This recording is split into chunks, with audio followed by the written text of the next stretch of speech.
Hello நண்பர்களே, அனைவருக்கும் அழகான வணக்கம். வாயுள்ள பிள்ளை தான் பொழைக்கும்னு சொல்லுவாங்கங்க.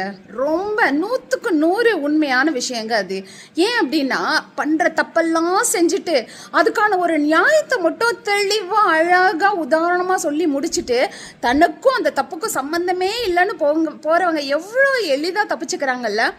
அதே நேரத்தில் விட்டு கொடுத்துட்டு ஐயையோ அவங்க கஷ்டப்படுறவங்க, ஐயையோ அவங்களுக்கு உதவி இல்லாமல் போயிடும்னு தன்னை தானே வருத்திக்கிட்டு தன்னோட கம்ஃபர்ட் ஜோனை விட்டு மற்றவங்களுக்காக விட்டு கொடுத்துட்டு பரிதாபமாக அமைதியாக ஒரு ஓரமாக நின்றுட்டு இருக்கவங்க பாருங்க, அவங்க தாங்க அதிகமாக காயப்படுவாங்க.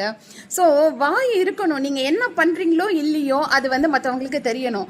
நீங்கள் நான் நல்லது பண்ணிட்டேன் அது யாருக்கும் தெரிய வேண்டாம், அதெல்லாம் ஒரு காலம் இருந்ததுங்க. இதுக்கு கலிகாலம். நீங்கள் என்ன செஞ்சாலும் எல்லாத்துக்கும் தெரிஞ்சே ஆகணும். செய்யாத விஷயத்துக்கே கிரெடிட் தேடி போகிறாங்க இல்லையா. நான் தான் செஞ்சேன், என்னால் தான் நடந்தது, நான் அன்றே கணித்தேன் நன்றோ அப்படின்ற மாதிரி நிறைய பேர் நல்ல விஷயத்துக்கு கிரெடிட் அந்த விஷயத்துக்கான ஒரு இதுக்கு நான் தான் காரணம் அப்படின்ற மாதிரி ஒரு விஷயத்த எடுத்துக்கிறதுக்காக நிற்பாங்க.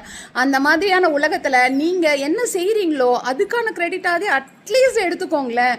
நான் இதை செஞ்சேன்ப்பா, நல்லதோ கெட்டதோ அது என்னால் தான் அப்படின்னு சொல்லி பழகுங்க. அப்போ மட்டும்தான் நீங்கள் என்ன செய்கிறீங்கன்றது மற்றவங்களுக்கு தெரியும். 4 பேர் பேசி என்னாக போகுது எனக்கு என்ன அப்படின்னீங்கன்னா உங்களுக்கு மன வருத்தம் மட்டும்தான் மிஞ்சும்.